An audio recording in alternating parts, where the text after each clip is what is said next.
క్రీస్తునాథుని యందు ప్రియమైనటువంటి సహోదరి సహోదరులారా, ఇవాళ ఒక ప్రత్యేకమైనటువంటి ప్రయోగం చేస్తున్నాం. ఎదురుగా కనిపిస్తున్నటువంటి మేమిద్దరము లే పర్సన్స్, ఇంకో ఇద్దరు దేవాలయంలో యాజకత్వ విభాగంలో పనిచేస్తున్నటువంటి ఇద్దరు వ్యక్తులు. మరి వీళ్ళిద్దరి మధ్య సంబంధం ఏమిటి, ఏం జరగబోతుంది ఇక్కడ అని అంటే, అక్కడ ఇంకొక ప్రత్యేకమైనటువంటి స్టెప్ ఏంటంటే, నేను క్యాథలిక్ని, నాతో పాటుగా వేరే వాళ్ళు ఉంటారు. సో క్యాథలిక్స్ కాదు. సో మరి ఒక నలుగురు వ్యక్తులు, అందులో ఇద్దరు లే పర్సన్స్, ఇద్దరు యాజకులు కలిసి కూర్చొని వివిధ అంశాల మీద మాట్లాడితే ఎలా ఉంటుంది అనే ఒక కొత్త ప్రయోగం మేము చేయదలుచుకున్నాము, చేస్తూ ఉన్నాము. కాబట్టి మొదటగా పరిచయం చేసుకుంటాము. మొదటగా నా పేరు సృజన్ సెగేవ్. నేను హైదరాబాద్లో సాఫ్ట్వేర్ ఇంజనీర్గా పనిచేస్తున్నాను. నా పేరు ఆశీష్ పల్లె. నేను సిఎస్ఐ సంఘానికి చెందినవాడిని. సో నేను రెవరెండ్ కృపాశాస్త్రి పిల్లి. నేను ఆంధ్ర ఎవెంజలికల్ లూథరన్ చర్చ్లో ఆర్డైన్ మినిస్టర్గా ఉన్నా. నా పేరు జీకెన్ సందీప్ కుమార్. సిఎస్ఐ చర్చ్లో జీకెన్గా పనిచేస్తున్నాను. నైస్. అయితే ఇక్కడ సిఎస్ఐ, లూథరన్ అండ్ క్యాథలిక్ ముగ్గురం ఉన్నాము. ఇందులో నాకు అనిపించిన ఒక కామన్ అంశం ఏంటంటే బిషప్స్. మనందరికీ బిషప్స్ ఉన్నారు. సో దీనివల్ల ఏమన్నా పాజిటివ్ ఆర్ నెగిటివ్లు ఉన్నాయని అనుకుంటున్నారా? దాన్ని మనం ఎలా ఎక్స్ప్రెస్ చేయొచ్చు? నా అభిప్రాయం ప్రకారం ఏంటంటే, ఒక బిషప్ అనే వ్యక్తి మన సంఘానికి అధిపతిగా, అధ్యక్షునిగా, పీఠాధిపతిగా ఉన్నప్పుడు ఒక యూనిఫామ్డ్ లీడర్షిప్ అనేది అక్కడ ఏర్పడుతుంది. ఎస్పెషలీ మనం ఇప్పుడు చూస్తూ ఉంటే ఒక డెమోక్రాటిక్ కంట్రీలో మనం ఉంటూ ఉన్నాం. ఎక్కడైతే మనకి ఎన్నికలన్నీ జరిగి అందరి ఒపీనియన్స్ తీసుకొని ఒక డెసిషన్తో ముందుకు వెళ్ళేది మనం చూస్తూ ఉన్నాం. సో అదే పద్ధతిని మనము ఇక్కడ మన సంఘాలలో, రెస్పెక్టివ్ సంఘాల్లో మనం చూస్తూ ఉన్నాం. దీనివల్ల నాకు అనిపించిన పాజిటివ్ ఏంటంటే, ప్రతి మనిషికి కూడా ఒక నాయకుడు అవసరము. వాళ్ళకు ఉన్నటువంటి ఎక్స్పీరియన్స్ని బట్టి, వాళ్ళకు ఉన్నటువంటి గైడెన్స్ని బట్టి వాళ్ళు మనల్ని ఏ విధంగా ముందుకు పోవాలి, మనం ఒకవేళ తప్పు నిర్ణయం తీసుకుంటే ఇలా కాదు, ఇది కరెక్ట్ అని చెప్పి ఆయన మనకు చెప్పడం కానీ, సూచించడం కానీ చేయడం వల్ల అది మన సంఘానికి ఒక ఆశీర్వాదకరము. అట్ ద సేమ్ టైం మనము తప్పులు చేయకుండా అది ఆ యొక్క నాయకత్వం కాపాడేటటువంటిగా నేను అనుకుంటున్నాను. సో మా లూథరన్ ట్రెడిషన్కి వచ్చేసరికి యూజువల్గా మేము హైరార్కీ అనేది ఎక్కువ మెయింటైన్ చేయం. And bishop is very close to every priest as well. అయితే మాకు యాజ్ ఆశిష్ మెన్షన్ చేసినట్టు డెమోక్రసీ, మాకు ప్రతి 5 yearsకి కూడా బిషప్ ఎలక్షన్స్ అనేవి జరుగుతాయి. సో ఇతర ట్రెడిషన్స్లో వన్స్ బిషప్ అవుతే until the retirement they'll continue as bishops, but in our tradition we don't have such thing. So every 5 years కూడా మనకి ఎలాగైతే జనరల్ ఎలక్షన్స్ జరుగుతాయో అలానే మాకు కూడా 5 yearsకి కూడా ఎలక్షన్స్ జరుగుతాయి. I think this is a true democracy feeling అనేది మాకు కలుగుతూ ఉంటుంది. నైస్. ఈ క్యాథలిక్ చర్చ్లోకి వచ్చినప్పుడు ఏమవుతుందంటే, క్యాథలిక్ చర్చ్లో కూడా ఒక బిషప్ ఉండటం వల్ల ఒక స్పెసిఫిక్ ఏరియాకి ఒక బిషప్ ఉంటాడు. సో ఆ ఏరియాలో ఉన్నటువంటి అడ్మినిస్ట్రేటివ్ ప్లస్ ఆధ్యాత్మిక ఈ లక్షణాలన్నింటినీ ఆయన ఒక్కడే ఉండి నడిపిస్తుంటాడు. అండ్ లూథరన్తో పోలిస్తే కొంచెం భిన్నం. అది ఒక్కసారి బిషప్ అయ్యారంటే అది ఆయన మరణించేంత వరకు, లేదా అట్లీస్ట్ 75 ఏజ్ వచ్చే వరకు కూడా బిషప్ లాగా ఉంటారు. ఒక వ్యవస్థ లేకపోవడం వల్ల ఇండివిజువల్గా లెట్సే నేను ఒక సంఘాన్ని పెట్టుకుంటే నాకు నచ్చింది నేను చేయగలుగుతా. దీనివల్ల పాజిటివ్లు ఉంటాయి, నెగిటివ్లు ఉంటాయి. మనం లోపలికి వెళ్తాం. కానీ నాకు అనిపించేది ఏంటంటే, లెట్సే ఎవరో ఒక వ్యక్తి ఆయన పాపులారిటీ కోసం ఏదో చేశాడు. సో అది యూనివర్సల్ చర్చ్. అది ఏ చర్చ్లో ఉన్నా ఒక నిజమైన క్రైస్తవుడు దాన్ని యాక్సెప్ట్ చేయలేనటువంటి ఒక కార్యం చేశాడు.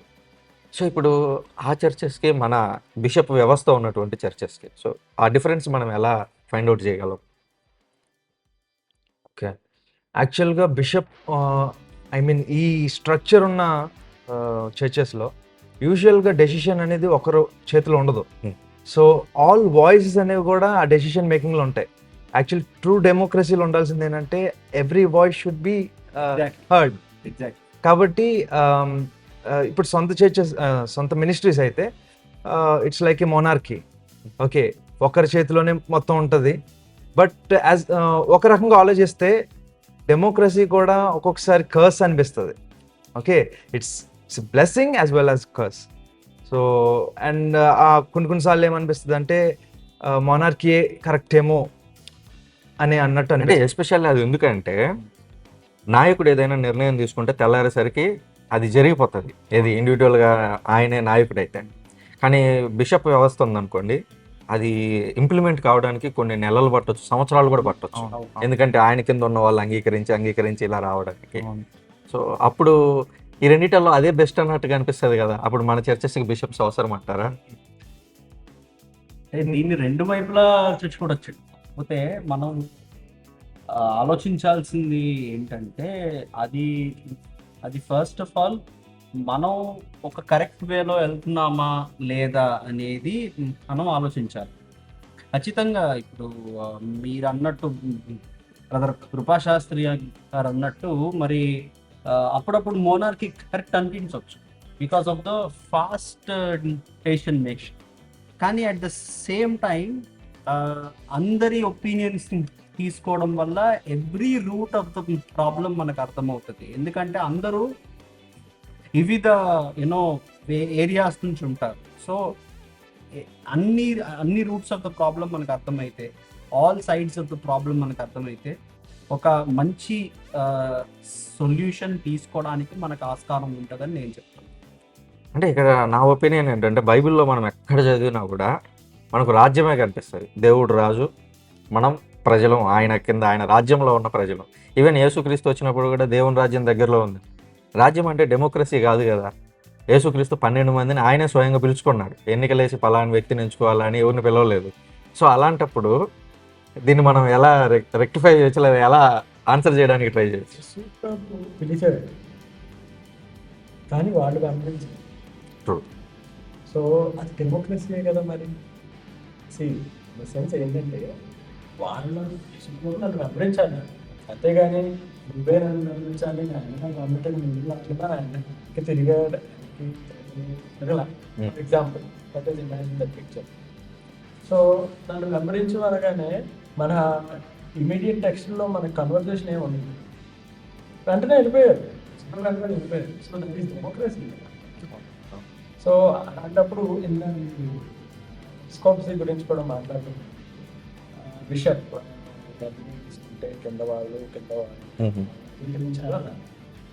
నా ఉద్దేశంలో sometimes bishop will have many things to look into. తన అంటే బిషప్ గారిగా తన అధికారంలో తను చేయాల్సిన సేవలో అడ్మినిస్ట్రేషన్లో ఆయనకు చాలా ఉంటాయి.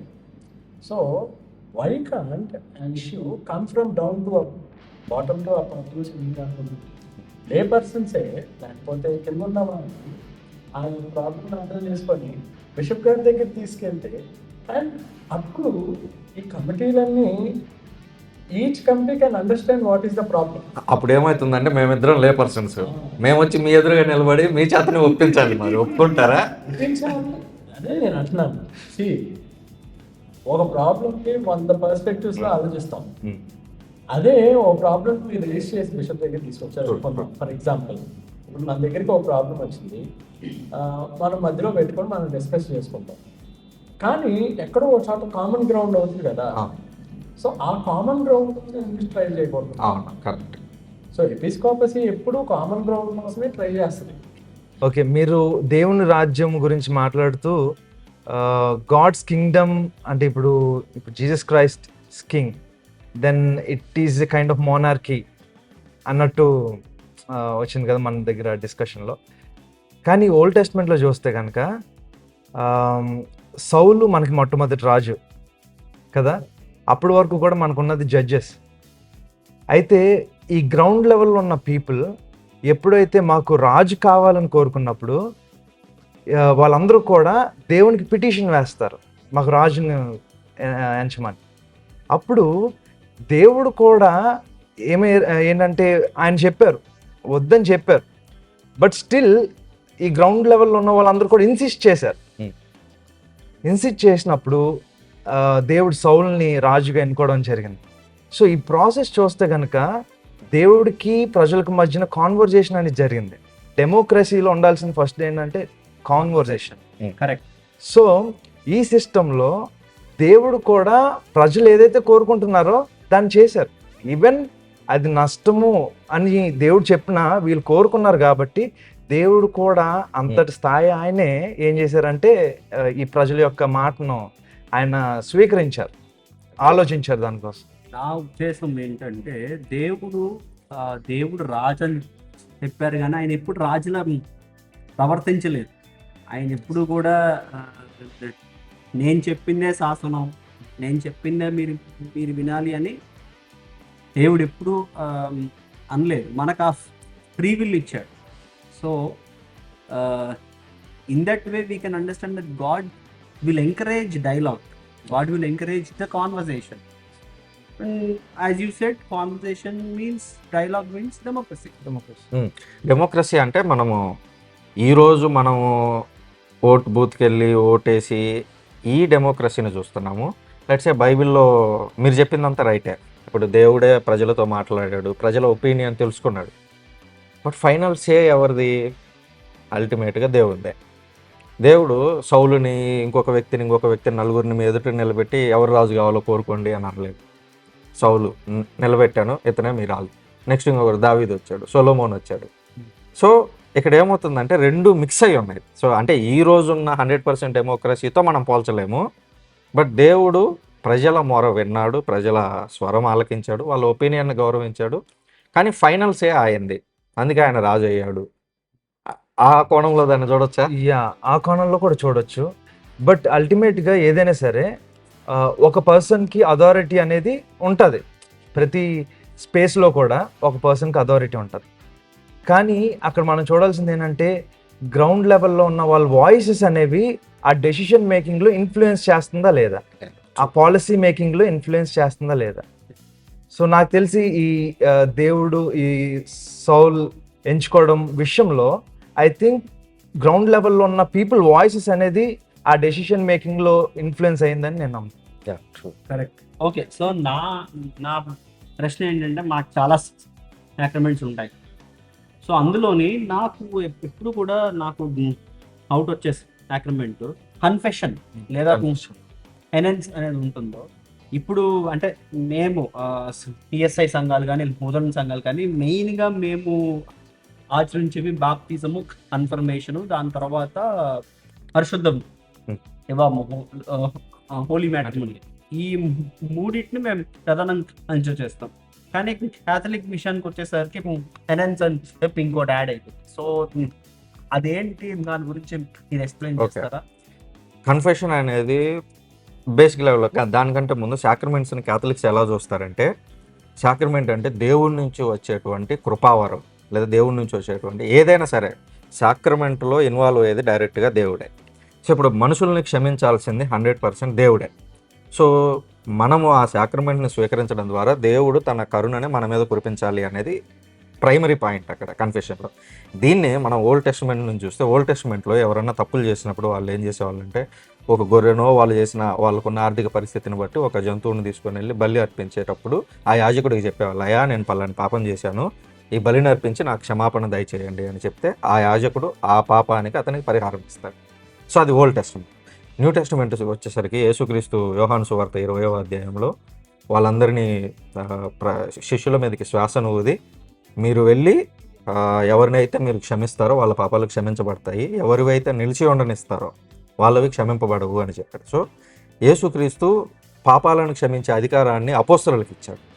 యేసుక్రీస్తు కూడా పాపాలను క్షమిస్తుంటే ఆనాడు వాళ్ళందరూ రైజ్ చేశారు, నువ్వు పాపాలను ఎలా క్షమించగలవు, నేను నిరూపిస్తాను చూడండి అని అద్భుతం చేశాడు. సో సేమ్ అదే అధికారాన్ని అపోస్తలులకు ఇచ్చాడు. సో వాళ్ళు దేవుని తరపున క్షమని మనకు అందిస్తున్నారు. పాత నిబంధనలో యాజకుల్లాగా క్షమించేది వీళ్ళు కాదు, వీళ్ళు విజిబుల్, కానీ కంప్లీట్గా 100% క్షమిస్తున్నది దేవుడు. సో దీనిలాగా చూస్తాం, అంటే అక్కడ నుంచి కృప వచ్చేది దేవుడి నుంచి. సో ఆ యాంగిల్లో మేము చూస్తాము. సో ఇక్కడ అంటే నా ఫాలో క్వశ్చన్ ఏంటంటే, ఈ కన్ఫెషన్ అనే సాక్రమెంట్లో ఒక బిలీవర్ వచ్చి ఫాదర్ గారి దగ్గర మోకరిస్తారు, లేదంటే కూర్చుంటారు.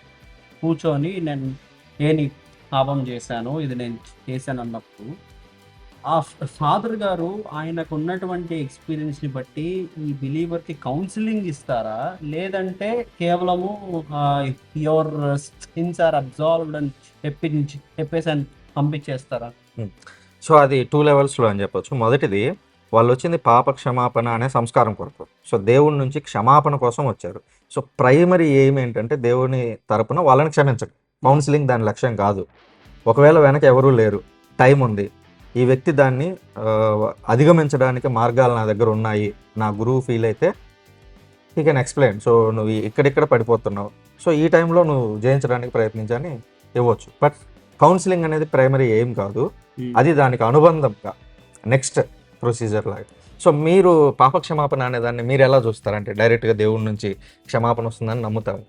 సో అది ఎలా ఉంటుంది ఆ ఫీలింగ్? సో మాకేంటంటే ఈ పాప క్షమాపణ అనేటటువంటిది ఇండివిజువల్ లెవెల్లో ఉంది. సో ఎవ్రీ ఇండివిజువల్, ప్రతి వ్యక్తి కూడా తనకు తాను పాపంని ఒప్పుకొని దేవుని దగ్గర అది కన్ఫెస్ చేయొచ్చు. అది need not to be like ఒక పాస్టర్ గారి దగ్గరికి వచ్చి వాళ్ళ పాపాలు చెప్పి ఆ ప్రాసెస్ అంతా లేదు. కానీ కౌన్సిలింగ్ అప్లై చేయొచ్చు. లెట్సే పాస్టర్ గారు, నేను ఈ పాపంలో పదే పడిపోతున్నా, నాకు కొంచెం ఇప్పుడు చాలా మంది యంగ్ పీపుల్ నా దగ్గరకు వచ్చి వాళ్ళు ఏం చేస్తున్నారు అనేటటువంటి విషయాలు నాతో పంచుకోవడం జరిగింది, దాని గురించి ప్రార్థన చేయడం జరిగింది. కానీ ఇట్స్ నాట్ మ్యాండేటరీ. సో అలా చేస్తేనే పాపం క్షమించబడతాది అనేటటువంటి ఆ ప్రిన్సిపల్ లేదు మా దాంట్లో. సో ఎవ్రీ ఇండివిజువల్ వాళ్ళ పాపాలని వాళ్ళ రూమ్ లో అయినా ఒప్పుకోవచ్చు, చర్చ్ లో అయినా ఒప్పుకోవచ్చు, పాస్టర్ గారి దగ్గర అయినా ఒప్పుకోవచ్చు. They have so many. But ultimate గా ఏంటంటే మెయిన్ మేము ఇంపార్టెన్స్ ఇచ్చేది ఇండివిజువల్ గా వాళ్ళు కన్ఫెస్ చేసుకోవాలి, డైరెక్ట్లీ టు గాడ్ అనేది మేము మెయిన్ గా.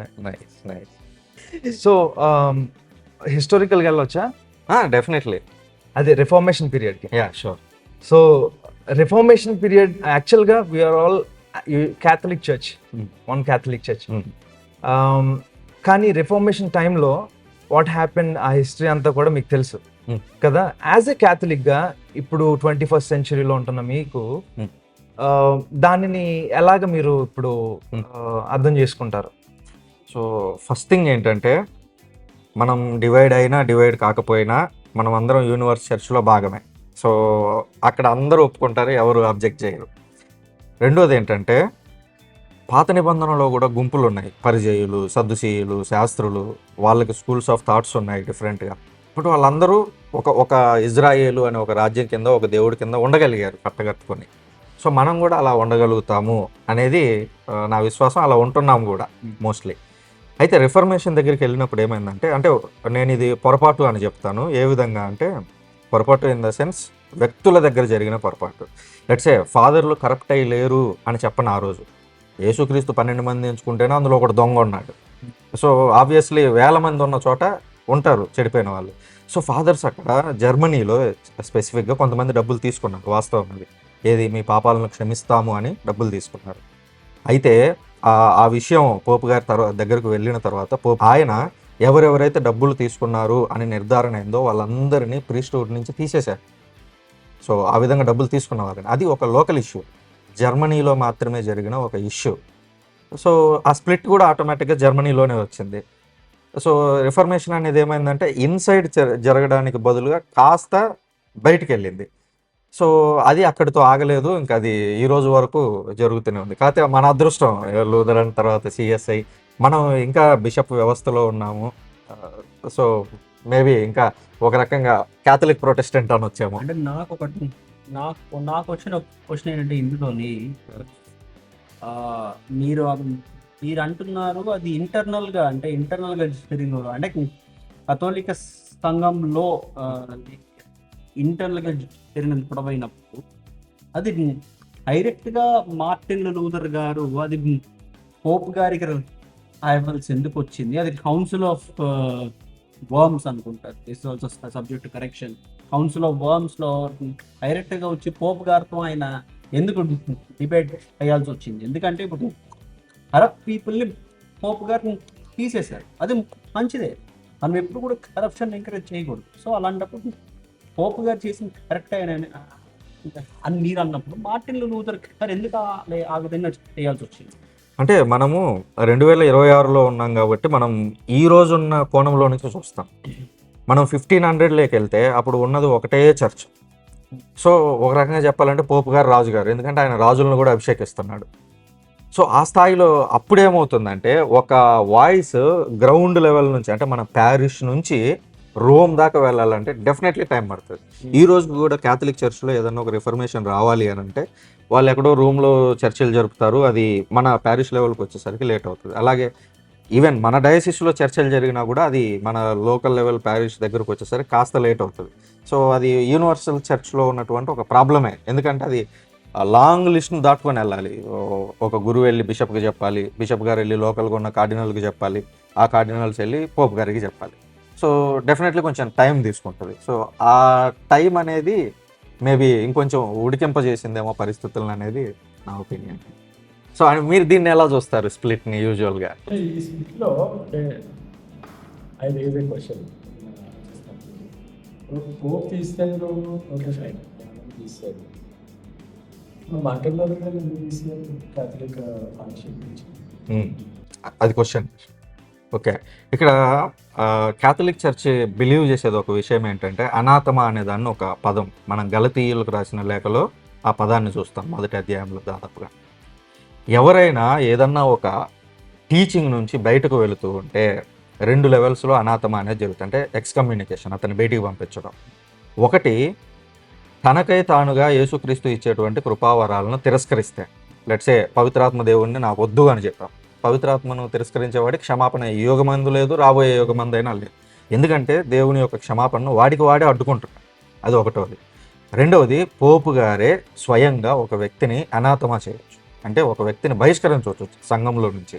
దాని అర్థం ఏంటంటే, నువ్వు నిన్నటి వరకు మాతో కలిసి ఉన్నావు, ఈరోజు బయటికి వెళ్ళావు, నీ దగ్గర సాక్రిమెంట్స్ లేవు, నీ దగ్గర చర్చ్ లేదు, నువ్వు ఇప్పుడు బయట ఒంటరివాడు అయిపోయావు, నువ్వు తప్పు తెలుసుకో, తిరిగి మా దగ్గరకు రా, తిరిగి వస్తే మళ్ళీ నిన్ను సంఘంలో చేర్చుకుంటాము. ఇది ఒక శిక్ష, ఒక స్కూల్లో పిల్లాన్ని కాసేపు ఎండలో నిలబెట్టి.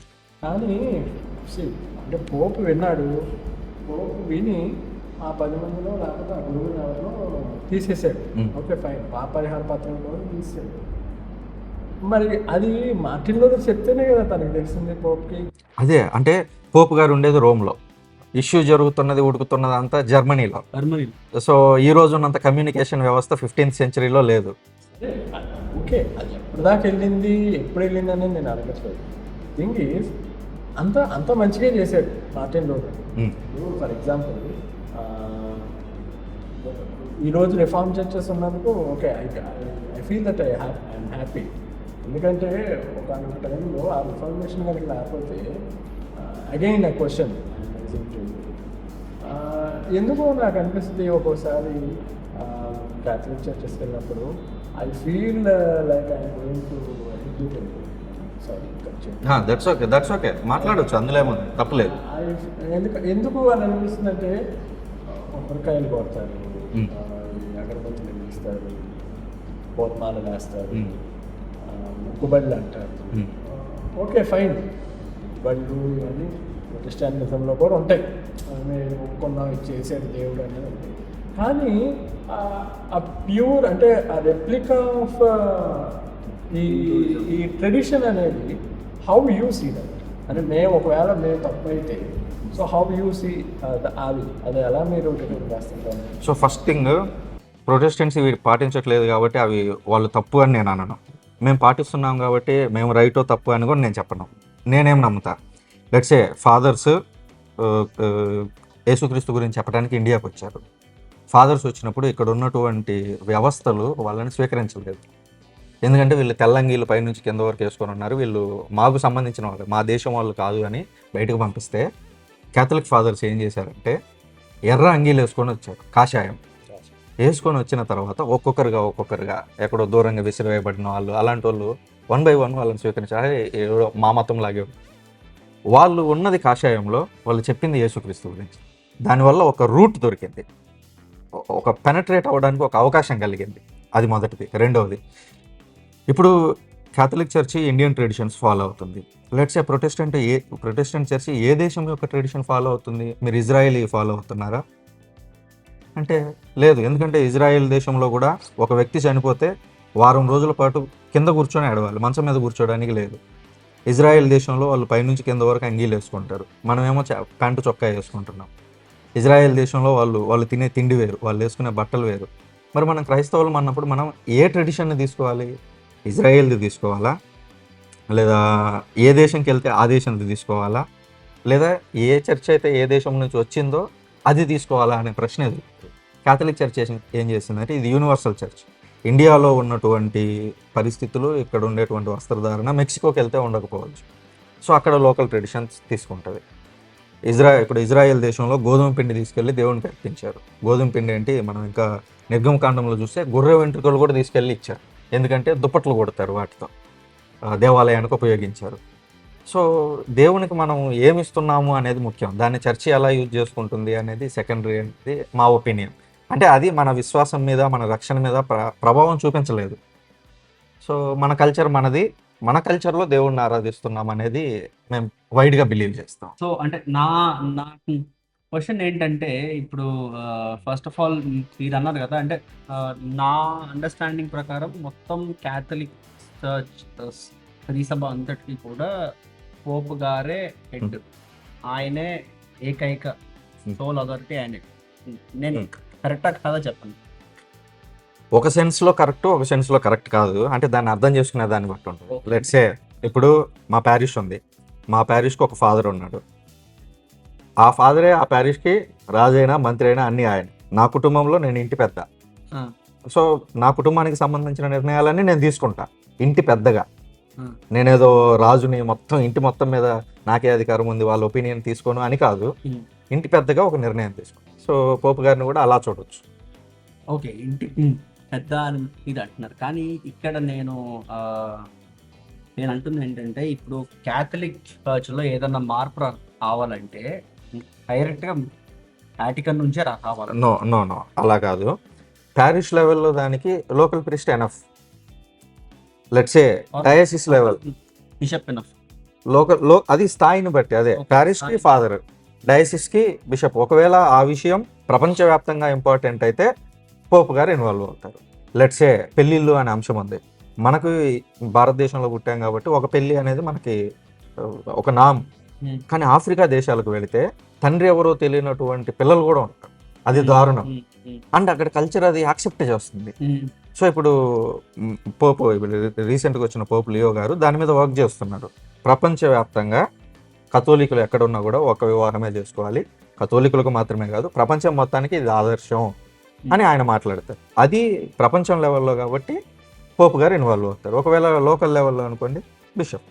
అంటే ఇప్పుడు పోపు గారు ఒక మాట చెప్తే దాన్ని కథోలిక విశ్వాసం తప్పనిసరిగా తూచా తప్పకుండా దాన్ని పాటించాల్సిన అవసరం ఉందా, లేదంటే it is only guide or like as an advise గా తీసుకోవచ్చా? మీరే చెప్పారు, అది అడ్వైజా, గైడ్ లైనా, ఫెయిత్ మ్యాటరా, బైబిల్లో ఉన్నటువంటి ఒక అంశాన్ని విశదీకరించే అంశమా? సో దేని స్థాయిని బట్టి అది అడ్వైజ్ అయితే అడ్వైజ్ లాగే తీసుకుంటాం. చేయాలనుకుంటే చేయొచ్చు, లేదంటే లేదు. బట్ ఒకవేళ అది ఇప్పుడు యేసుక్రీస్తు దేవుడు నమ్మాలి అన్నారు, నమ్ముతాం. ఇప్పుడు 3వ సెంచరీలో అదే వచ్చింది. యేసుక్రీస్తు దేవుడు కాదని కొంతమంది వచ్చి అడ్డదిడ్డంగా వాగారు. ఏం చేశారు? పోపు గారు కౌన్సిల్ పెట్టారు, వాళ్ళు వీళ్ళు వాదించుకున్నారు. పోపు గారు యేసుక్రీస్తు దేవుడు, ఆ మాట డైరెక్ట్గా బైబిల్లో లేకపోయినా దానికి ఎవిడెన్సెస్ ఇవి, సో పాటించాలి అన్నారు. క్యాథలిక్స్ ప్రపంచవ్యాప్తంగా ఎక్కడున్నా ఆ టీచింగ్ని అంగీకరించి తీరాల్సింది. అంగీకరించకపోతే ఈజ్ నాట్ ఏ క్యాథలిక్. అదేంటి లెవెల్ని బట్టి. లెట్సే మీరు ఒక పూట టిఫిన్ మానేయండి అన్నాడు, ఇప్పుడు మానేయలేదు, తిన్నాడు, వాడిని తీసేయడు కదా. సో విషయాన్ని బట్టి అట్లా. సో ఇందాక మీరు చెప్పిన దాన్ని బట్టి ఏంటంటే మీరు క్యాథలిక్ మిషన్ స్ట్రాటజీ అనేది చెప్పారు ఇందాక. సో థియోలాజికల్గా మేము ఏమంటాం అంటే ఇండిజినైజేషన్ అంటాం దాన్ని. మేము కూడా అదే. సో ఎస్ అంటే తెలుగులో సంస్కృతీకరణ అంటారు. Okay, yeah. సో మీరు చెప్తున్నప్పుడు నాకు ఆ పదం గుర్తొచ్చింది. And also missionary Robert de Nobili, okay, తన యొక్క మీరు చెప్పినప్పుడు నాకు మైండ్లో ఇమేజ్ వచ్చింది ఏంటంటే రాబర్ట్ డి నోబెల్. ఆయన అలా చేశారా? Yes, ఆయనే చేశారు ఆయన. Oh wonderful wonderful I think subject correction. Yeah. So అంటే ఒక దారి లేని చోట దారి క్రియేట్ చేసుకోవడంలో అదే చేశారు. అయితే మార్నింగ్స్ అదర్ కాస్ట్ వాళ్ళు ఇంటికి వెళ్ళి వాళ్ళకి చదువు చెప్పారు. Hmm. రాత్రులు వెనుకబడిన తరగతులు. వాళ్ళకి దగ్గరికి వెళ్ళి సో అది వండర్ఫుల్. అది జరిగేది అనమాట. అది Okay. అందుకే మీరు చెప్తున్నప్పుడు నాకు గుర్తొచ్చింది రాబర్ట్ డి నోబెలి, ఓకే. తన మిషన్. సో అయితే కామనే ఇద్దరికి. అండ్ రెండోది మనం ప్యాంట్ చొక్కా వేసుకుంటున్నాం అంటే మన ట్రెడిషన్ గురించి ఏం మాట్లాడాలి? సమ్టైమ్స్ నేను అంటే రికగ్నైజేషన్ మరీ ఎక్కువైపోతే ఐడియా బిహైండ్ ద వర్డ్ అనేది ఒక లెట్సే నేను అది తప్పు పడతాను. ఒకటి క్యాథలిక్ చర్చ్లోనే తప్పు పడతా. ఏ విధంగా కొన్ని చోట్లకి వెళ్ళి పుణ్యక్షేత్రాల దగ్గర ఉన్న చెట్టు దగ్గర వీళ్ళు తాళ్ళు కట్టడం ఇవి చేస్తారు. అది యూజువల్గా వచ్చే వాళ్ళల్లో ఒక 1% 2% హిందూస్ కడుతూ ఉండొచ్చు. కానీ కొంతమంది క్యాథలిక్స్ కూడా దాన్ని చేస్తున్నారు. అది తప్పు, అది అవసరం లేదు. కానీ దాన్ని వాళ్ళు చేస్తున్నారు. దాని మీద అది వేరే వాళ్ళ ప్రభావం ఉంది. ప్లస్ బయట నుంచి వచ్చిన వాళ్ళు ఇలా చేసుకుంటే మనకు మంచిదేమో అని వాళ్ళు హిందూ దేవాలయాల దగ్గర కడతారు, ఇక్కడ కూడా కడతారు. సో అంటే బయట నుంచి వచ్చిన వాళ్ళని మనం తప్పు పట్టలేము, కానీ క్యాథలిక్స్ మాత్రం అది మార్చుకోవాలి. ఇలాంటివి ఉన్నాయి చిన్న చిన్నవి. కూడా దానికి ప్రలోభం అయిపోతారు ఒకసారి. పడిపోతుంటారు కొన్నిసార్లు. ఉదాహరణకి మనం కొన్నిసార్లు నేను స్వయంగా చూసాం, మొలతాళ్ళు తర్వాత కాలికి తాళ్ళు కట్టుకొని తిరుగుతుంటారు కొంతమంది. అది క్రైస్తవులు కూడా కట్టుకొని తిరుగుతున్నారు. నేను అడిగా ఎందుకు కాళ్ళకి కట్టుకొని తిరుగుతున్నారంటే ఏదో మా నాన్నమ్మ చెప్పింది, వాళ్ళు చెప్పారు, వీళ్ళు చెప్పారు. మొలతాడంటే బెల్ట్ లేనివాడు పెట్టుకుంటాడు మొలతాడు. అది కూడా ఏదో సైన్స్ లాగా దాన్ని ప్రచారం చేస్తుంటారు. ఇతర దేశాల్లో లేదు మళ్ళీ అది. మరి ఇతర దేశాల్లో నేను యాక్చువల్గా నాకు చాలా సిమిలర్గా అనిపించిన విషయం ఏంటంటే, మనకి మీకు చాలా ఫేమస్ ఏలంకిని మాత టెంపుల్ ఉంది. చాలా మంది ప్రొటెస్టెంట్ సంఘాలలో ఉన్న వాళ్ళు కూడా అక్కడికి వెళ్ళి మోకాళ్ళ మీద నడుస్తే వాళ్ళ కోరికలు తీరుతాయని చెప్పి చాలా మంది నమ్ముతున్నారు. అండ్ ఈవెన్ నాకు నా సొంత కజిన్ ఉన్నాడు. ఆయన వాస్తవానికి ఆయన క్యాథలిక్ విశ్వాసి కాదు. అలా అని చెప్పి సిఎస్ఐ కూతురు చర్చ్కి వెళ్తారు. ఆయన ఒక ఇండిపెండెంట్ మినిస్ట్రీ ఉన్న చర్చ్కి వెళ్తారు. కానీ ఆయన నాకు చెప్తూ ఉన్నాడు, ఓకే అదేంటి నాకు చాలా బాగా నమ్మకం, ఇలా ఏలంకిని మాత గుడికి వెళ్ళి ఒకసారి నేను నడవాలి అనేటటువంటిది ఆయన నమ్మకం అది. ఓకే. సో దాన్ని అంటే ఇలాంటి నమ్మకాన్ని మీరు యాజ్ అ ప్రొటెస్టెంట్ పాస్టర్స్ దాన్ని మీరు ఎలా చూస్తారు? దాన్ని నా ఉద్దేశంలో అయితే ఏం చేసినా ఎన్ని మారాలి. ఫస్ట్ థింగ్ అది. నేను నా ఛానల్స్ కూడా అలాగే ఉంటాయి. ఇంకొక రాడికల్ థింగ్స్. బట్ నా ఉద్దేశంలో నువ్వు ఎన్ని మొక్కుబడులు చేసావు బాగానే ఉంది. నువ్వు మోకాళ్ళ మీద రెడీ నేను విజయవాడ గుణదల ష్రైన్ ఉంది, మేరీమాత ష్రైన్ ఉంది. ఎర్లీ మార్నింగ్ ఊరికే సరదాగా అని మా కజిన్స్ అందరూ కలిసి వెళ్తున్నాం. ఒక పాప అరౌండ్ 10 or 12 మోకాళ్ళ మీద ఎక్కుతుంది. మెట్లు కొండ మెట్లు ఏదో ఇంటి నాకు చాలించి అనే పాట పాడుతుంటే ఎక్కుతుంది. సో ఎందుకో అంటే మనకు ఏదో లేకపోయినా ధైర్యం చేసింది, ఎందుకమ్మా నువ్వు మోకాళ్ళ మీద ఎక్కుతున్నావు అని అడిగా. మా అమ్మ మొక్కుకుందంటే అందుకని నేను ఎక్కుతున్నాను అని అంది.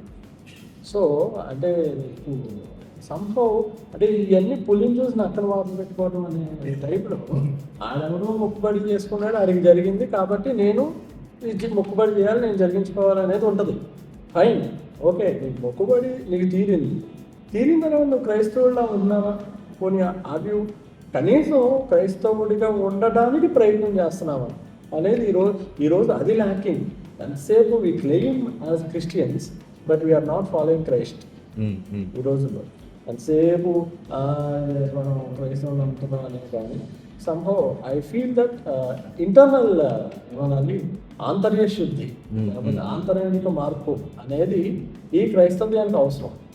ఇప్పుడు బయట మార్పు కాదు, ఇది నా ఇంటర్నల్ చేంజ్ అంటారు ఇన్ ద హార్ట్.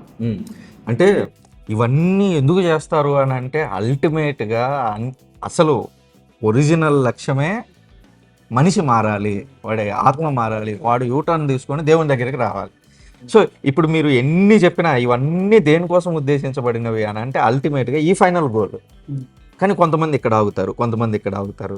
సో వాళ్ళు ఏ లెవెల్లో ఆగారు అనేది మనం ఆగి చూడాలి అంతే. భక్తి అయిపోయిందంటే నా ఉద్దేశంలో భక్తి has become an agreement with God. నా ఉద్దేశంలో దేవా నువ్వు నాకు ఇది చెయ్యి.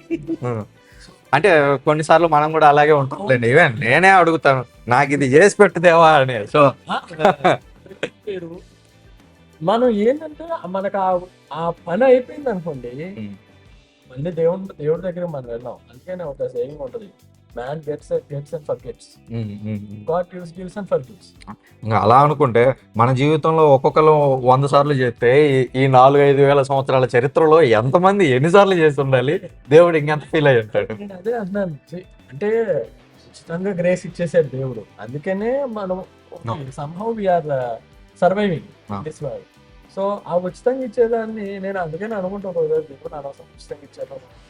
ఉచితంగా ఇచ్చేదాని వాల్యూ ఏమో జనం. ఇప్పుడు ఏమైపోయిందంటే దానివల్ల అర్థం చేసుకోలేకపోతున్నారు. అంటే అది కూడా ఇండివిజువల్ లెవెల్ ప్లస్ వాళ్ళకున్న చదువు, వాళ్ళకున్న జ్ఞానం ఇవన్నీ డిపెండ్ అయ్యి. ఇప్పుడు ఒక స్త్రీ ఉంది, ఆమెకు తెలిసిన ఒకే ఒక విషయం ఏంటంటే నేను పలానా చర్చికి వెళ్ళి అక్కడ ప్రార్థన చేస్తే దేవుడు దీవిస్తాడంట. ఆమెకు ఆ ఒక్క విషయమే తెలుసు. బైబిల్ తెలీదు, ఎన్ని పుస్తకాలు ఉన్నాయో తెలీదు, అందులో ఏముందో తెలియదు. నమ్మింది ఒక్కటే ఒక్క విషయం, దేవుడు దీవిస్తాడా లేదా అంటే ప్రాబబ్లీ దీవిస్తాడనే చెప్పొచ్చు, దాన్ని మనం కాదనలేము. కానీ నాలెడ్జ్ ఉండి ఇప్పుడు సృజన నేను వెళ్ళి తాళ్ళు కట్టాను అనుకో, మీరు అది ప్రాబ్లం. ఏమీ తెలియనామా దేవుడి దగ్గర దేవుడు ఆశీర్వదిస్తాడని చెప్పి ఆ చెప్పేవాడు నువ్వు నా దగ్గరికి వచ్చావు లేకపోతే నువ్వు ఈ ఫాలో అయితేనే దేవుడు ఆశీర్వదిస్తాడని చెప్పకూడదు. చర్చిలో కూడా మీరు ఎప్పుడైనా అబ్జర్వ్ చేయండి, క్యాథలిక్ చర్చిలో ఏ ఫాదర్ కూడా టెంకాయలు కొట్టండి అని చెప్పడు. నేను చెప్తున్నా జనరల్గా టెంకాయలు కొట్టండి, తాళ్ళు కట్టి ఇలాంటి టీచింగ్ అనేది అసలు ఉండదు. చర్చిలో ఏంటంటే ఆ 3 రీడింగ్స్ చదువుతారు, ఆ 3 రీడింగ్స్ మీద మాత్రమే ఆయన ప్రసంగం ఉంటుంది. అవుట్ ఆఫ్ స్కోప్ వెళ్ళకూడదు. బట్ కొన్ని ఇక్కడ కూడా నేను కొన్ని చూశాను, పల్లకిలో మోస్తారు. మరి మేరీ మాత అదేంటి అసలు? పల్లకి అనేది పాత నిబంధనలో మనం చూస్తే ఒక మందసాన్ని ఎత్తుకొని మోసేవాళ్ళం. మందసం అనేది దేవుని ప్రజెన్స్. కెరూబు దేవదూతల బొమ్మల మధ్యలో నుంచి నేను మీతో మాట్లాడతానని చెప్పాడు, మాట్లాడాడు అలాగా. సో దానికి గుర్తుగా మనము దేవుని సన్నిధిని మన వీధిలోకి తీసుకొస్తున్నాం. ఎందుకంటే చర్చ్ అనేది ఒక చోట స్థిరంగా ఉంటుంది, కానీ దేవుని సన్నిధి అనేది ప్రజల మధ్యలోకి వస్తుంది. ఏ రూపంలో అంటే పాత నిబంధన మందసం అని ఫీల్ అవుతాం. అట్లా మందసం అయితే ఓకే, కానీ మేరీ మాత బొమ్మ పెడతారు కదా. మీరు బహుశా మేరీ మాత మాత్రమే చూసి ఉంటారు. ఇప్పుడు పునీత యోసేపు గారి పండుగ వచ్చింది అనుకోండి, ఆయన స్వరూపం ఊరేగిస్తారు. ఇంకొక వ్యక్తి మందసాన్ని రిప్రజెంట్ చేయరు కదా. మందసం యొక్క మెయిన్ రోల్ ఏంటంటే దేవుని సన్నిధిని ప్రజల మధ్యలోకి తీసుకెళ్ళటం. ఇప్పుడు యేసుక్రీస్తు స్వరూపాన్ని ఊరేగించిన, మరియ తల్లి స్వరూపాన్ని ఊరేగించిన, దాని ఉద్దేశం యేసుక్రీస్తు అయితే ఆయన దీవిస్తారు, మరియ తల్లి అయితే ఆమె మన కొరకు ప్రార్థిస్తుంది. మరియమ్మ దేవత కాదు, ఆమె ఏమీ ఇయ్యలేదు ఆమంతటా ఆమె. బయట నోషన్ బయట think of course I am a non-Catholic. Okay. I am a normal person. మీరు చెప్పింది నా బాగా, నేను నార్మల్ పర్సన్. నేను బయట నిలబడతాను చూస్తుంటే ట్రబుల్ జరిగినప్పుడు వాళ్ళు పల్లకీలో తీసుకెళ్తారు, ఇది పల్లకీలో వెళ్తారు. So how you differentiate? అప్పుడు అర్థం చేసుకోగలను. అప్పుడు మనం ఏం చేయాలంటే ఈ local level, Vizag level, India level వదిలిపెట్టి ప్రపంచవ్యాప్తంగా చూడాలి. ప్రపంచవ్యాప్తంగా ఇక్కడ ఉన్నటువంటి ప్రభలు లేవు, కానీ క్యాథలిక్ చర్చ్ ఫాలో అయ్యేది ఏదైతే ఉందో స్వరూపాలని తీసుకెళ్లడం అనేది ప్రపంచవ్యాప్తంగా ఉంది, ఇజ్రాయెల్ దేశంలో లాగే. సో మనం ఓన్లీ ఇండియా కోణంలోనే ఆలోచిస్తే మనకి బొట్టు, గాజులు, కమ్మలు ప్రతిదీ ప్రాబ్లమే. కానీ యూనివర్సల్ లెవెల్లో చూసినప్పుడు ఒక్కొక్క చోట ఒక్కొక్కలాగా ఉంటాయి. సో అప్పుడు అంత పెద్ద ప్రాబ్లం అనిపించదు. అందుకనే క్యాథలిక్ చర్చ్ వీటిని అంగీకరించగలుగుతుంది. ఎందుకంటే ఇక్కడున్న వేరే దేశం వెళ్తే మళ్ళీ పనిచేయవు. సో అట్లా చూస్తామేమో. సో ఈ కాన్వర్జేషన్లో నేను మార్టిన్ లూథర్ గారు థియాలజీ తేవాలనుకుంటున్నాను. వండర్ఫుల్. మీకు ఒక విషయం నేను చెప్తాను. మీలో ఎవరైనా మార్టిన్ లూథర్ గారు రాసిన 95 థీసిస్ దాని మీద ఎవరైనా ఒక ప్రొటెస్టెంట్ సోదరులు లేదా లూథర్ అన్నారు ఎవరైనా సరే దాని మీద ఫుల్ ప్లెడ్జ్డ్గా 95 topics line by line explain చేసిన వాళ్ళని ఎవరినైనా చూసారా? ఇప్పటి వరకు అయితే చూడలేదు. నేను చేశాను. ఓకే, నేను చేశాను. అందులో మీరు అది వింటే హార్డ్లీ ఎగనెస్ట్గా చర్చికి ఎగనెస్ట్గా లేవు అని అనను. 95లో హార్డ్లీ అంటే 100% వ్యతిరేకించగలిగేవి ఒక 5 ఉంటాయి మహా అయితే. మిగిలిన 90-100% క్యాథలిక్ చర్చ్లో నెరవేరుతాయి మీరు లోపలికి వెళ్ళి వెతికితే. సో నిజంగా ఐ అడ్మైర్ 95 థీసిస్. మీకంటే ఎక్కువగా నేను 100% గుండెల మీద చేసుకొని చెప్తా, ప్రొటెస్టెంట్ సోదరులందరికంటే ఎక్కువగా మార్టిన్ లూథర్ రాసిన థీసిస్లో ఉన్నాయి క్యాథలిక్స్ ఫాలో అవుతారు. నేను గర్వంగా చెప్తాను. ఓకే, ఒకవేళ మీరు చదివింటే ఏమన్నా టాపిక్స్ గుర్తుంటే మీరు పాయింట్అవుట్ చేసి. నేను నెక్స్ట్ MTHకి వెళ్తున్నాను, మాస్టర్స్ ఆఫ్ థియాలజీ. సో నా focus of point of thesis కూడా మార్టిన్ లూథర్ థియాలజీ మీదే. వండర్ఫుల్, మనం మళ్ళీ మళ్ళీ మనం కంపల్సరీగా. సో కానీ నిజంగా 95 థీసిస్ ఏ పాస్టర్లు చెప్పడం లేదు. నేను మీ మీద నిందేస్తా, మీరు లూథర్ అని పేరు పెట్టుకొని కూడా మీరు 95 థీసిస్ని చెప్పట్లేదు. బహుశా మీకు ఇప్పుడు ఇది మీ ముందుకు వచ్చింది కాబట్టి మీరు టేకప్ చేయొచ్చు. అట్లీస్ట్ వారానికో 10 రోజులకో ఒక్కొక్కటి తీసుకొని ఎక్స్ప్లెయిన్ చేసిన ఆ పాయింట్ రైస్ చేసినందుకు హ్యాపీ ఫీల్ అవుతున్నాను. అండ్ ఆల్సో మేము యాజ్ ఏ లూథరన్స్ గా we have to be equipped with the 95 thesis and కూడా వేరే వాళ్ళకి చెప్పాలి. బట్ ఏంటంటే బైబిల్ చెప్తేనే ఎవరు వినట్లేదు ఇప్పుడు పరిస్థితి. ఇంకా 95 థీసిస్ చెప్తే ఇంకెవరు వింటారు? కాకపోతే ఏంటంటే అది ఏ ఫారం లో మనం మాట్లాడుకోవాలో ఆ 95 థీసిస్ గురించి ఆ ఫారం లోనే మనము మాట్లాడుకోవాలి. అంటే అది ఫర్ ఎవ్రీ వన్ కాదు, కాస్త నాలెడ్జ్ ఉన్న వాళ్ళకే అవి అర్థమవుతాయి. మాకు లూథర్ లార్జ్ క్యాటకిజం ఉంది, స్మాల్ క్యాటకిజం ఉంది. Okay, so for church believers ఈ large catechism and small catechism are very important. అందుకే మేము ఏంటంటే కన్ఫర్మేషన్ నిర్ధారణ అప్పుడు, బాప్తిజం అప్పుడు ఈ క్యాటకిజమ్స్ అనేవి మేము చెప్తాం వాళ్ళకి. వండర్ఫుల్. సో అది CSI దగ్గర కూడా అది చెప్తారేమో కదా, ఇంచుమించు ఆ స్టోరీ క్లాసెస్. కానీ లూథర్ విషయంలో నేనైతే గర్వంగా చెప్పగలుగుతా, లూథర్ చెప్పిన 95 థీసిస్ లో కనీసం 90 మేము ఫాలో అవుతాం యాజ్ క్యాథలిక్స్. మరి మీరు చదివారో లేదో నాకు తెలియదు, గుండెల మీద చేసుకొని చెప్పగలిగితే ప్రొటెస్టెంట్స్ గ్రేటే నిజంగా. సో మేము 95 థీసిస్ చదివినంత వాళ్ళం అవ్వలేదు ఇంకా, బికాస్ వి డిడ్ ఆ బ్యాచులర్ ఆఫ్ డివినిటీ. కొంచెం ముందుకు వెళ్ళే కొలది మేము ఇంకా డీప్ గా వెళ్తాం. మీరు అన్నారు కాబట్టి మీరు దాని మీద మీరు మాట్లాడి తీరాలి, ఎందుకంటే తెలియాలి. డెఫినెట్లీ అలాగే నేను అప్రిషియేట్ చేస్తున్నాను మీరు ఆ పాయింట్ ని రేస్ చేసిన. నిజంగా. సో మనం మాట్లాడుకున్న దాంట్లో ఏంటంటే ఇప్పుడు క్యాథలిక్స్ దేవుని కృపను పొందడానికి కొన్ని మొక్కుబడులు కొన్ని ఇలాంటివన్నీ చేస్తారు కదా. బట్ మార్టిన్ లూథర్ ఏమంటారంటే జస్టిఫికేషన్ బై ఫెయిత్, విశ్వాసం ద్వారానే నీవు నీతిమంతుడిగా తీర్చబడతావు. జస్టిఫికేషన్ బై ఫెయిత్ అనేది ఒకటి. రెండోది ఏంటంటే గ్రేస్ ఎలోన్. ఓకే, దేవుని కృప ద్వారానే ఒకడు నీతిమంతుడిగా తీర్చబడడం ఎలా అంటే తన కార్యాల ద్వారా కాదు, కానీ తన విశ్వాసం ద్వారా మాత్రమే అనేది మార్టిన్ లూథర్ గారు చెప్తారు. కాబట్టి ఈ థియోలాజికల్ పర్స్పెక్టివ్ లో మీరు ఎలా ఆలోచిస్తారు? బికాస్ దేవుని కృపను పొందడానికి ఫెయిత్ తో పాటు కొన్ని ఫిజికల్ కార్యాలు కూడా మీరు చేస్తున్నారు, లైక్ మొక్కుబడులు కానీ ఇలాంటివన్నీ కూడా. కానీ మార్టిన్ లూథర్ థియాలజీ ప్రకారం ఏంటంటే నువ్వు ఆ కార్యాలు చేయడం కాదు, నీ విశ్వాసం ద్వారా నువ్వు నీతిమంతుడిగా తీర్చబడుతున్నావు. కాబట్టి ఇవన్నీ అవసరం లేదు. సో నీ విశ్వాసం అనేది చాలా ప్రాముఖ్యము. అందుకే లూథరన్ ట్రెడిషన్ లో వాక్యానికి చాలా ప్రాముఖ్యత ఇస్తారు.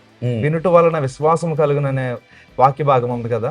కాబట్టి వాక్యం, ఈవెన్ మార్టిన్ లూథర్ కూడా ఆయన పుల్పిట్ చాలా హైట్ లో ఉండేది కదా.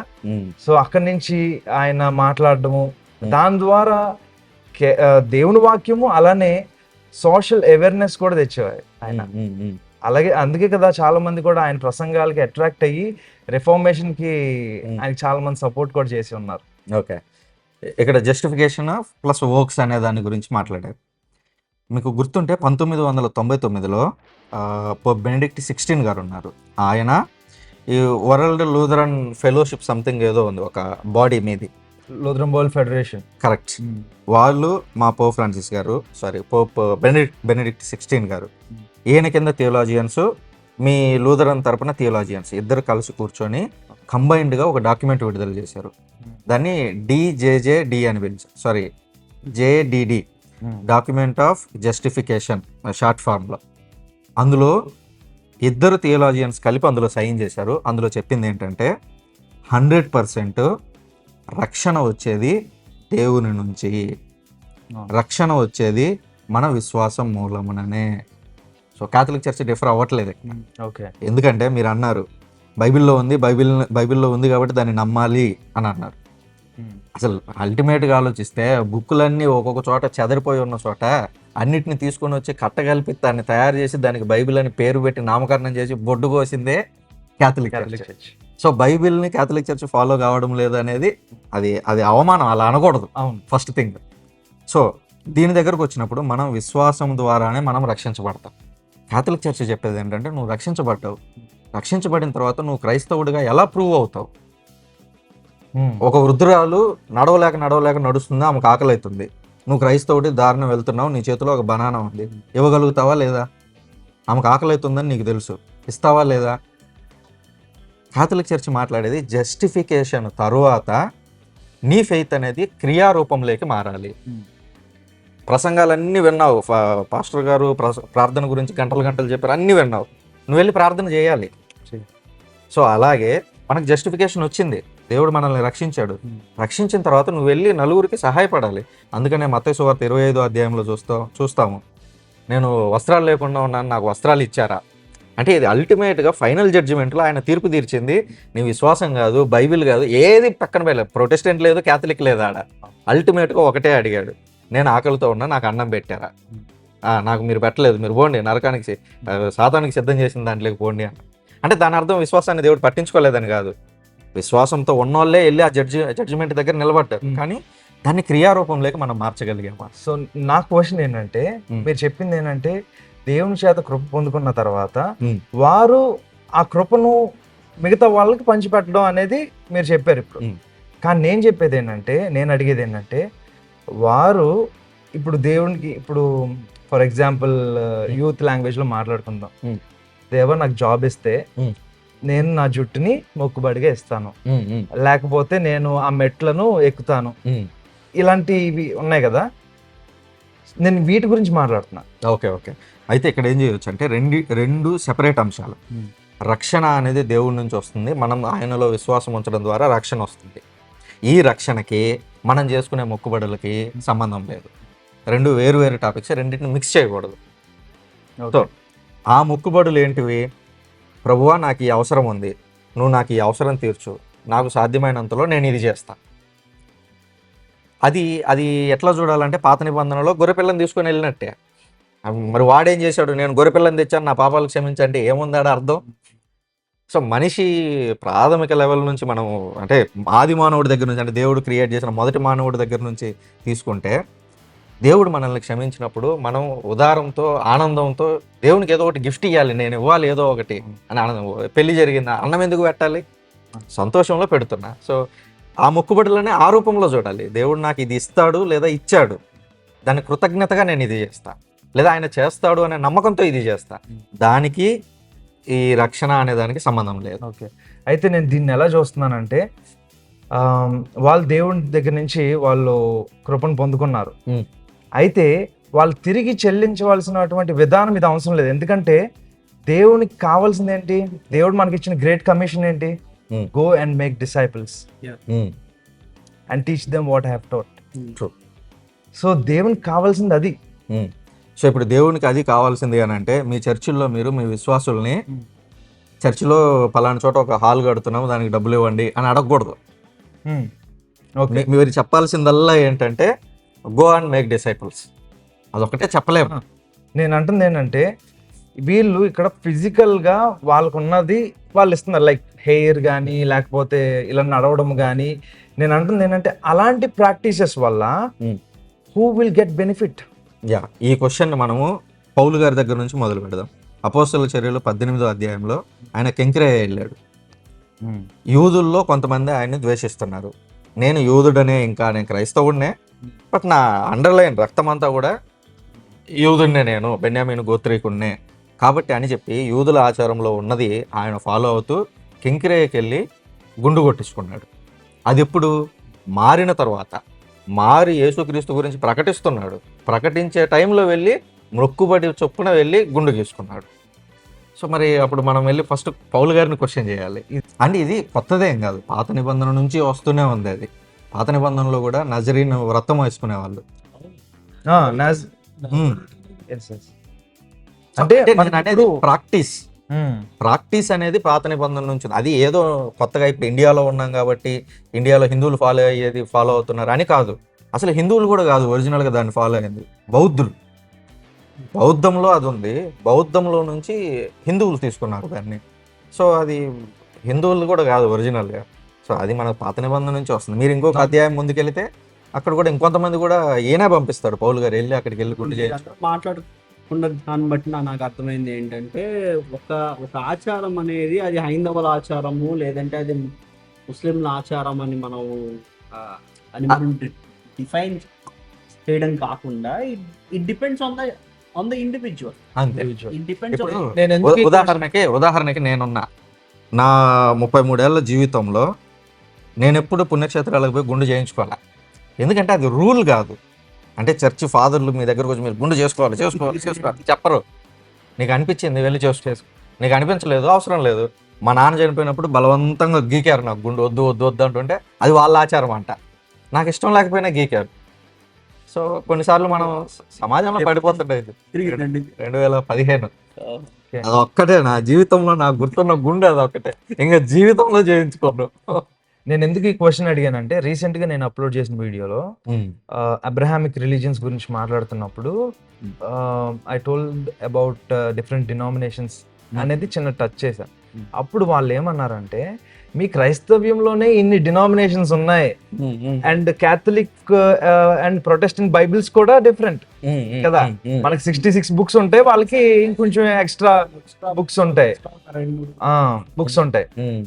సో మీలోనే ఇంత డివిజన్ ఉంది, మీరేమో ఇతర విశ్వాసాల మీద పడతా ఉంటారు. సో యాజ్ యంగ్ పీపుల్ ఇప్పుడు ఉన్నటువంటి మనము ఇలాంటి పరిస్థితిని ఎలాగ ఎదుర్కోవాలి, వాళ్ళకి ఎటువంటి సమాధానం కానీ మెసేజ్ కానీ మనము ఇవ్వాలి. అండ్ ఆల్సో మన చర్చ్లో ఉన్నటువంటి యంగ్ పీపుల్ కూడా వాళ్ళు ఫేస్ చేస్తూ ఉండొచ్చు ఇలాంటి క్వశ్చన్స్ వాళ్ళ డైలీ లైఫ్లో. మనము ఎలాగ మనం వాళ్ళని ఎడ్యుకేట్ చేయాలి, మన యంగ్ పీపుల్ ఎడ్యుకేషన్ చేయడం లేదంటే ఐక్యతగా ఉండడం, ఇది ఇన్ని డినామినేషన్స్ మధ్య ఐక్యతగా ఉండడం, మనం అలా ఉండాలని చెప్పే ఈ వీడియో అన్న కాన్సెప్ట్ని మనం తీసుకొని ఇక్కడ మనం నలుగురము కూడుకొని మన టైంని మనం సాక్రిఫైస్ చేసి ఇలా మాట్లాడుతున్నాం. So I feel things like this is one of the channels. అదేనే కాదు, ఇప్పుడు బయట వాళ్ళు ఏమంటారంటే మీలో ఎన్ని డివిజన్స్ ఉన్నాయి అంటారు, కానీ క్రైస్తవుడు ఎదురయ్యాడు, వీటి గురించి ఎవడన్నా కొట్లాడుకుంటాడా? అంతెందుకు, ఇప్పుడు నేను ఫ్రెండ్స్ ఓకే అనిద్దరం ఎప్పుడన్నా ఫోన్ లో అసలు దీని గురించి ఎప్పుడు మా మధ్య టాపిక్ వచ్చేది కాదు. తను సిఎస్ఐ, నేను క్యాథలిక్, కానీ ఎప్పుడు రాలేదు. ప్లస్ ఈయన ద్వారా ఏమైంది, ఇప్పుడు మీ ఇద్దరు పరిచయం అయ్యి మన నలుగురం కూర్చొని మాట్లాడు, మరి మన మధ్య డిస్టర్బెన్సెస్ రాలేదే. సో అది ఏమంటారంటే ఓవర్ ఎగ్జాచురేటెడ్ అవి. రెండో థింగ్ ఏంటంటే ఇక్కడ ఏం జరుగుతుందంటే డైలాగ్ అనేది జరుగుతుంది. ఓకే, నాకున్న క్వశ్చన్స్ మిమ్మల్ని అడుగుతున్నా, మీకున్న క్వశ్చన్స్ నన్ను అడుగుతున్నారు. దానివల్ల ఏమవుతుందంటే తెలుసుకుంటున్నాం. నేను ఏమనుకుంటానంటే ఇలాంటి డైలాగ్ జరిగేటటువంటి ప్లాట్ఫామ్స్ కావాలి.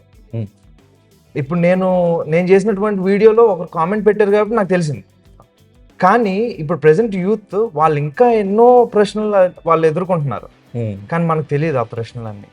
విషయం ఏంటంటే ప్రతి మనిషి కూడా ఏదో ఒక లెవెల్లో ఎక్కడో ఒక చోట స్వార్థం ఉంటుంది మనిషిలో. ఇప్పుడు ఉదాహరణ మన నలుగురమే కూర్చొని మాట్లాడుతున్నాం, లెట్సే మీకు ఈ వీడియో ద్వారా మీకు బాగా పాపులారిటీ వచ్చింది అనుకో, ఆబ్వియస్గా మా ముగ్గురులో ఎవరో ఒకరికి జలసీ స్టార్ట్ అవుతుంది. ఏమంటాము, నెక్స్ట్ మీటింగ్ మనం పలానా తేదీని పెట్టు, నేను రాలేనులేండి ఆ రోజు, అయిపోయింది. అంటే ఏమవుతుంది, మన పర్సనల్ నేను అనేది అంటే అలాంటివి మన నలుగురు మధ్యన ఉండదు అనేది నేను అనేది ఎందుకు యూనిటీ సాధ్యం కావట్లేదు అని అంటే, సాధ్యం అవుతుంది, ఎవడో ఒకడు ఎక్కడో ఒక చోట తగ్గాలి, కానీ ఆ తగ్గింపు గుణం రాదు కొన్నిసార్లు. ఏంటంటే నేను అడుగుతుంది, ఓకే ఈ వీడియో ఇస్ గుడ్ అంటే ఒక ఇంట్రడక్షన్ లాగా ఉంది, ఓకే దీనిని ఇంకొంచెం ముందుకి ఫార్వర్డ్ చేయాలనేది నేను ఆశిస్తున్నాను. అప్పుడు ఏమవుతుందంటే రీసోర్సెస్ కావాలి. ఫస్ట్ మన నలుగురం కూర్చొని మంచి మైక్, కెమెరా, లైట్లు, అప్పుడు ఎవరో ఒకరో ఇద్దరో పెట్టగలుగుతారు, మిగిలిన వాళ్ళు పెట్టలేరు. ఉండే కొద్దీ ఏమవుతుందంటే నేను పెడుతున్నాను, వాళ్ళు ఏదో వచ్చి కూర్చొని చెప్పి వెళ్ళిపోతున్నారు, వాళ్ళకి పేరు వచ్చింది వీళ్ళ. ఆల్రెడీ యూట్యూబ్ ఛానల్లో ఇది జరిగేది, మీకు తెలిసే ఉంటుంది. ఇప్పుడు ఆల్రెడీ ఒక అతను స్టార్ట్ చేసి ఇలాగే పేరు తీసుకోదలుచుకోవట్లేదు కానీ స్టార్ట్ చేశాడు, వచ్చిన వాళ్ళందరినీ ఏదో ఒక రూపంలో కొంచెం కోప్పడేవాడు. ఏమైంది చివరికి, నేను అన్నం పెడితే తిని నేను మైకులు ఇస్తే కూర్చొని మాట్లాడి నా మీదనే అడ్డంగా మాట్లాడతారా, నేను చెప్పేదానికి అడ్డంగా మాట్లాడతారా అన్నాడు. ఏమైంది, ఇప్పుడు ఆ షోనే ఆగిపోయింది. సో అది అంటే ఎక్కడో ఒక చోట మనుషులు అంటే తగ్గ నేను సజెస్ట్ చేస్తానంటే క్యాథలిక్ ప్రొటెస్టెంట్ డైలాగ్ అనేది జరగాలి. ఎందుకంటే ఇప్పుడు ఫ్రమ్ లూథరన్ పర్స్పెక్టివ్ చూసుకోండి, చాలా మంది యంగ్ పీపుల్ కి తెలియదు ఈ ప్రొటెస్టెంట్ కి క్యాథలిక్ కి అసలు ఏంటి సంబంధము, ఏంటి సిమిలారిటీస్, ఏంటి డిఫరెన్సెస్, అసలు ఇవన్నీ తెలియదు. ఇప్పుడు సడన్ గా వేరే వాళ్ళు వచ్చి వాళ్ళని అడిగినప్పుడు వాళ్ళు ఏం సమాధానం ఇస్తారు? సో నేను as young leaders we have to equip them అవును. To counter to encounter this situation. అది నేను ప్రపోజ్ చేస్తాను. అండ్ లాస్ట్ టైం మేము ఎక్యుమెనికల్ మీటింగ్ జరిగింది. సో దాంట్లోకి మేము ఎవరు వెళ్ళినప్పుడు అందరూ మాట్లాడుతున్నారు. సో అందరూ మాట్లాడుతున్నప్పుడు ఎలా చెప్పారంటే మనకు యవనస్తుల్ని తయారు చేయాలండి, ఒక సైనికుల్ని తయారు చేయాలి అని చెప్పేది. ఎలా ఉందంటే క్రైస్తవ యువతి చేతులు గొడ్డల్లో అన్నట్టు నడిపించేయాలి మనం. అది గుడ్ ఫ్రైడే ముందు జరిగింది అనమాట. సో గుడ్ ఫ్రైడే రోజు ఉదయం 9 నుంచి 11 వరకు ర్యాలీలు పెట్టేయాలి, తీసుకెళ్ళాలి, యూత్ ని మనం ఇచ్చేయాలి, అది చేయాలని అన్నారు. నా ఉద్దేశంలో యూత్ కి అది కాదు. ఫర్ ఎగ్జాంపుల్ వైజాగ్ లో మనం ఈ రోజు మనం దేవుడు కూర్చున్నాం. So 3 denominations we sat here. General గా we have much more denominations. Jacobite, Syrian, రకరకాలుగా ఉన్నాయి. And the beauty of Vizag I saw is we have all different denominations here. ఉంది, Syrian Orthodox ఉంది, Jacobite ఉంది, అందరూ ఉన్నారు. సో ఐ ప్రపోజ్, నేను అప్పుడు కూడా అనుకున్నా కానీ బట్ సంభవ్ వేరియస్ రీజన్స్ అవ్వలేదు. కానీ అట్లీస్ట్ మన చర్చ్ యూత్ అన్న లేకపోతే ఒక 10 మంది లేకపోతే 5 వేరే మనకు నేను చేసే ఒక నెల మీ క్యాథలిక్ చర్చ్కి వచ్చి మీతో కూర్చొని సో హౌ ఫస్ట్ లిటర్జీ ఎలా మీరు చేస్తారు, దెన్ మీకు మాకు డిఫరెన్సెస్ ఎక్కడ ఉన్నాయి. సో ఇవన్నీ ఒక 1 hour లేకపోతే ఒక 2 hours సెషన్గా తీసుకొని సో దట్ మీరు మా దగ్గరికి వస్తారు, మీ దగ్గరికి వస్తారు. నెక్స్ట్ ఒక మంత్ ఇది జరిగింది, ఇంకో మంత్ వీళ్ళ దగ్గరికి వెళ్తాం, ఇంకో మంత్. సో దట్ మనకి కూడా ఈ క్రిస్టియన్స్ లో ప్రాబ్లం ఏమైపోయిందంటే, ఫర్ ఎగ్జాంపుల్ సిఎస్ఐ చర్చ్ వాడికి క్యాథలిక్ చర్చ్ ఒక తెగలా కనిపిస్తుంది. సిరియన్ ఆర్థడాక్స్ గురించి మీకు తెలుసా, అసలు క్రిస్టియన్స్ ఏనా అని అడుగుతున్నారు. Lack of idea about the Christian church అనేది ఈరోజు యూత్ కి ఎవరు లేదు. And they think that they are alienated people, మనమే క్రిస్టియన్స్, వాళ్ళు క్రిస్టియన్స్ కాదు అనేది ఇలాంటి ఒక బౌండరీస్ లో నివసిస్తున్నారు. కాబట్టి I think it should have an ecumenical dialogue. అంటే తెలుగు చర్చ్ లో ఆల్రెడీ మా క్యాథలిక్ చర్చ్ దానికి ఒక వింగ్ నే పెట్టింది. అవును, వింగ్ పెట్టింది. రీసెంట్ గా మీ బిషప్ వచ్చి మా దాంట్లో మాస్ చేశారు, మా వాళ్ళు వచ్చి మీ దాంట్లో చేశారు. సో అది జరుగుతుంది. అదేమైందంటే క్లర్జీ కూర్చొని పెద్ద వాళ్ళందరూ కూర్చొని మాట్లాడదు. ఓన్లీ అసలు సమస్యలు ఉండి ఇదిగో ఈ మొక్కుబడి దగ్గర లోదర్ దగ్గర సమస్యలు ఉండేది మనకి, అది కదా. వాళ్ళు బాగానే ఉన్నారు. బట్ నేను వైజాగ్ లో ఎంతకాలం ఉంటాను తెలియదు కానీ but I strive to do it. ఎందుకంటే మాత్రం నాకు అది చెయ్యాలి. రెండవది ఆన్ పర్సనల్ నోట్, తెలుగు భాషను బతికించాలి. కరెక్ట్ గా చెప్పారు మీరు, మంచి పాయింట్ రైట్ చేశారు. ట్రూ. ఎందుకంటే మిగిలిన వాటితో పోలిస్తే మనకు అవకాశం ఉంది. మన బైబిల్ తెలుగులో ఉంటుంది, మన ప్రసంగాలు తెలుగులో ఉంటాయి. ఈ రోజుల్లో అసలు మీరు నమ్మరు కానీ చాలా మంది, కొంతమంది పాస్టర్లు, నేను నేమ్స్ తీయను కానీ, వాళ్ళు ఫేస్బుక్లో పెట్టే పోస్టులన్నీ ChatGPT రాస్తుంది. 100 తప్పులు కనపడతాయి దాంట్లో. తెలుగు వచ్చినోడిగా తెలుసు నాకు, నేను ఇంతకుముందు జర్నలిజంలో చేశాను. సో అక్షరం అక్కడ తప్పులు పడుతుంటే, అరే బైబిల్ చక్కగా చదివినా కూడా తప్పులు రాయడు కదా. సో ChatGPTని ఘోరంగా వాడుతున్నారు. ఏం చెబుతాం, అవుతుంది. అవుతుంది. ఎక్యుమెనికల్ గా ఎక్యూమెనికల్ గా వెళ్ళాలి. రెండోది చర్చ్ లాంగ్వేజ్ కోసం స్టాండ్ తీసుకోవాలి. లిటరరీగా చాలా చేసింది. ఎందుకంటే మన లిటర్జీ ఉండేదే లాంగ్వేజ్ లో కాబట్టి లాంగ్వేజ్ బతికించాలి. 1805లో the very first Telugu Bible translated in Vizag. Wonderful. ఆ వైజాగ్ లో కూర్చున్నాం.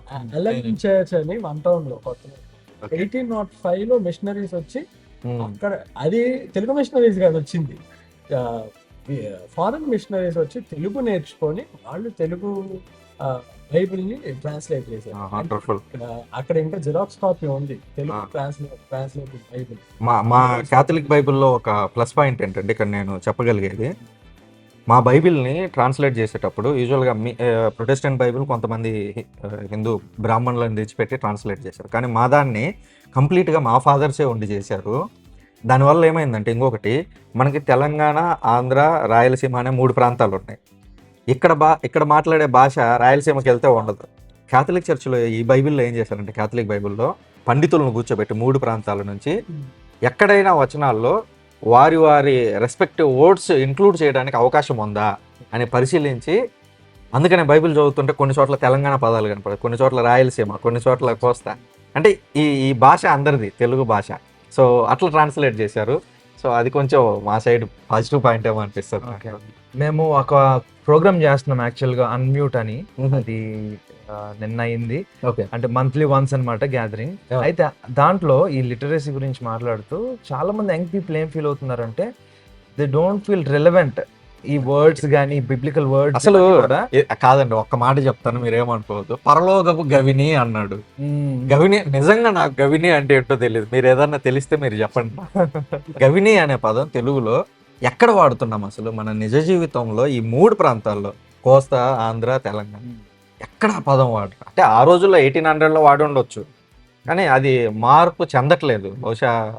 అంటే కొన్ని ట్రాన్స్లేషన్స్ వచ్చినాయి, కానీ ఈ ప్రాబ్లం ఏమైపోతుందంటే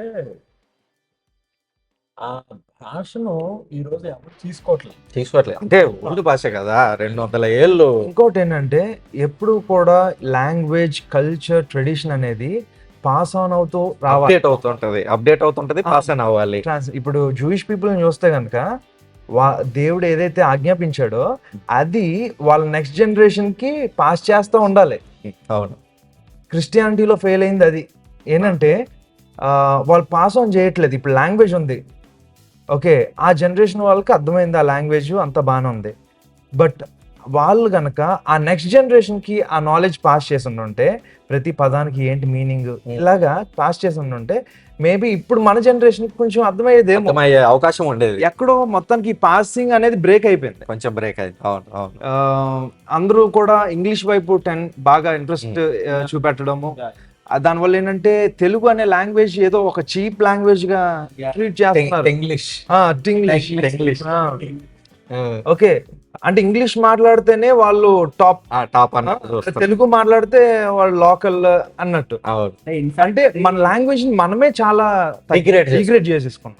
సో మేము అన్మ్యూట్ అనే ప్రోగ్రాము రన్ చేస్తున్నాం ఆన్లైన్ లో. Present we have almost 17 members already. That అంటే ఏం చేస్తారు అందులో? అన్మ్యూట్ అంటే ఏంటంటే, ఫ్రమ్ పర్సనల్ విషయాలతో పాటు కెరీర్ విషయాలు కానీ, స్పిరిచువల్ విషయాలు కానీ, ఇంకా వాట్ నాట్ ఎవ్రీథింగ్. ఈవెన్ మనం మన ఫ్రెండ్ తో షేర్ చేసుకోవడానికి కూడా ఇబ్బంది పడే విషయాలు కూడా దాంట్లో ఓపెన్ గా మాట్లాడతాం. సెన్సర్షిప్ అనేది లేదు, అండ్ జడ్జ్మెంట్ అనేది లేదు. దాంట్లో ఏంటంటే, ఎవరైనా సరే వాళ్ళు ఫేస్ చేస్తున్న ఛాలెంజెస్ ని షేర్ చేసుకుని, అంతేకాదు కానీ ఆ షేర్ చేసుకున్న తర్వాత థియలాజికల్ గా డిస్కస్ చేస్తాం. And we have science background and arts background and leaders like Ashish గారు అండ్ సందీప్ గారు. సో ఇలా డిఫరెంట్ స్ట్రీమ్స్ బ్యాక్గ్రౌండ్స్ నుంచి కూడా పీపుల్ ఉన్నారు.